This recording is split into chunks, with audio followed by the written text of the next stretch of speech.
Une réflexion que j'ai envie de te partager dans cette vidéo, c'est le fait d'avoir toujours besoin de l'approbation des autres. C'est quelque chose sur lequel je suis en train de travailler énormément, je suis énormément challengée là-dessus depuis quelques mois, quelques années maintenant. Et j'ai conscientisé certaines choses, je suis encore en processus, donc peut-être que je reviendrai sur cette vidéo dans quelques mois et je t'apporterai encore un point de vue différent. Mais j'ai remarqué que, surtout lors de mes formations d'hypnose de PNL, euh, j'avais énormément besoin d'une marche à suivre et j'arrivais pas à me faire confiance. En fait, tout ce que mes profs m'ont dit, c'est mais fais-toi confiance, en fait, pourquoi tu as besoin absolument de... En fait, pour donner plus de contexte, en formation d'hypnose, on apprend des techniques pour avoir le langage hypnotique et en fait, c'est basé sur des concepts clés et après, tu crées ce que tu veux en fait autour de ça. Une fois que tu as les bases, tu peux faire un peu ce que tu veux. Et en fait, moi, j'avais énormément de mal à créer mes propres trucs parce que je pensais que j'allais faire de la merde, que ça allait pas être bien, etc. Et mes profs me disaient, mais pourquoi tu... Enfin, en fait, fais-toi confiance. Il n'y a pas de mauvaise réponse. Une fois que tu as intégré ça, fais-toi confiance, vas-y, quoi. Et j'avais vraiment du mal avec ça. J'avais vraiment du mal, j'avais besoin d'une... En fait, si tu me disais, il faut que tu dises ça, puis ça, puis ça, puis ça, et en gros, qu'on me donnait vraiment les étapes clés à faire, à exécuter, là, c'était super simple pour moi, j'étais très bonne élève. Mais par contre, à partir du moment où tu me disais, fais-toi confiance et crée de toi-même et machin, là, je paniquais, en fait. Et j'ai travaillé sur ça du coup pendant mes formations, parce que pendant les formations, on expérimente aussi les protocoles, donc du coup on amène des problématiques personnelles, et en fait en avançant, je me suis rendu compte que de plus en plus que j'avais ce problème, j'ai aussi des points de vue extérieurs qui m'ont permis de mettre le doigt aussi sur ce problème-là, et j'ai identifié que, en fait, alors sans faire de la suranalyse ou quoi, mais ce que j'ai compris, c'est que quand j'étais petite, de par je me suis construit avec un père pervers narcissique qui a toujours... En fait, peu importe ce que ma mère faisait, ça n'allait jamais. Elle était constamment rabaissée, elle était toujours sur le qui-vive, elle marchait sur des œufs en permanence. Peu importe ce qu'elle faisait, ça n'allait pas. Et en fait, je pense que inconsciemment, j'ai reproduit ce schéma-là de... je suis toujours... J'ai peur de mal faire, d'être rabaissée, blâmée, etc. Et du coup, je pense que je me suis construite autour de ça. Et en fait, si on me dit pas comment faire, j'ai peur en fait. J'ai peur de faire de moi-même, j'ai peur de mal faire, j'ai peur de pas être bonne, de pas être parfaite, etc.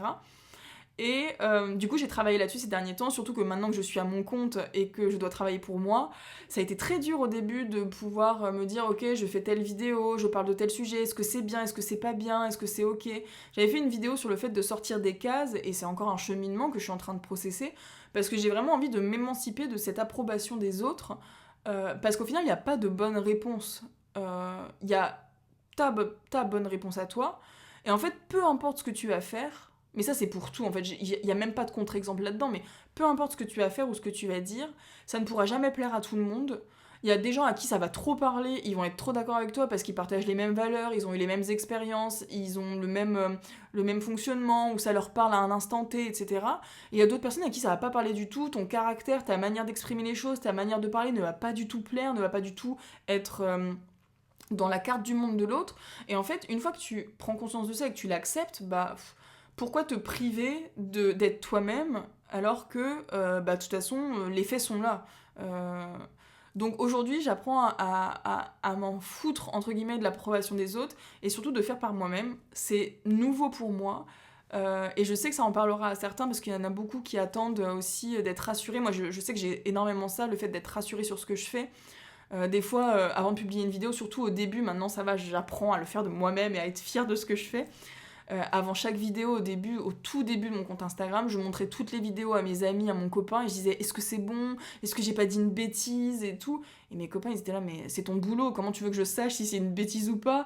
Et j'étais ah bah oui c'est vrai, mais est-ce que ça paraît cohérent et tout. Et en fait toujours les questions qui se posent de est-ce que ça va être bien perçu, est-ce que c'est compréhensible, est-ce que c'est clair, etc. Et, euh, et du coup, ouais, voilà. J'apprends à m'en foutre et à ne plus demander l'approbation des autres. Parce qu'en fait, qui de mieux que moi sait ce qui me correspond et en fait, ça parlera forcément à quelqu'un. Ça, c'est vraiment quelque chose que j'apprends en ce moment. C'est que ça parlera forcément à quelqu'un Et encore une fois, je peux pas anticiper comment les gens vont réagir, comment les gens vont prendre ce que je vais dire. Ça leur appartient. Moi, ce qui m'appartient, c'est de partager ce qui me passionne et ce qui fait écho pour moi. Forcément que ça fera écho à quelqu'un, et en fait, si ça peut aider quelqu'un, mais ne serait-ce qu'une personne, pour moi, c'est gagné. Ça, c'est vraiment la chose que je me répète à chaque fois. Si ça parle à une seule personne, j'ai gagné. C'est tout ce que je veux, en fait. C'est de parler à au moins une personne, d'aider au moins une personne, que ne serait-ce qu'un mot puisse avoir un déclic pour une personne et lui permettre d'aller de l'avant, d'aller vers ses objectifs. Donc, et ça, je ne peux le savoir que si je fais. Si je fais pas, je saurais pas. Donc, en tout cas, si je fais pas, ça se produira pas, c'est sûr. Alors que si je fais, peut-être que ça peut se produire. Et j'ai envie d'aller vers ce peut-être. Voilà, je sais pas si ça te parle, je sais pas si t'avais besoin d'être rassuré ou pas. Si ça te rassure, tant mieux. Mais en tout cas, fais ce qui te semble le plus juste pour toi. Suis toujours ton intuition. Et avance en te disant que si ça te parle à toi, ça parlera forcément à quelqu'un d'autre. Et il y aura toujours quelqu'un pour te dire que c'est de la merde ce que tu fais. Mais du coup, c'est pas cette personne que tu as envie de viser, c'est une personne qui sera reconnaissante d'avoir ce point de vue-là, d'avoir cet échange-là avec toi. Et au contraire, ça fera même plus de discussions et d'échanges profonds et sincères que de rester dans son coin et de garder tout en soi. Donc voilà, un petit message d'espoir que je me dis aussi à moi-même, ça me fait du bien d'en parler. Arrêter d'attendre l'approbation des autres et faire pour soi avant tout. Mais toujours avec cette intention de vouloir faire du bien. Mais je pense qu'en fait, quand tu fais pour toi avant tout, t'es jamais déçu en fait. Parce que tu le fais pour toi. Donc la première personne que tu satisfais, c'est toi. Et si ça résonne, c'est encore mieux et c'est génial. Et si ça résonne pas, tu l'as fait pour toi et tu seras fier de toi dans tous les cas. Voilà, j'espère que ça t'a aidé. Dis-moi ce que t'en penses et je te dis à très vite pour une prochaine vidéo.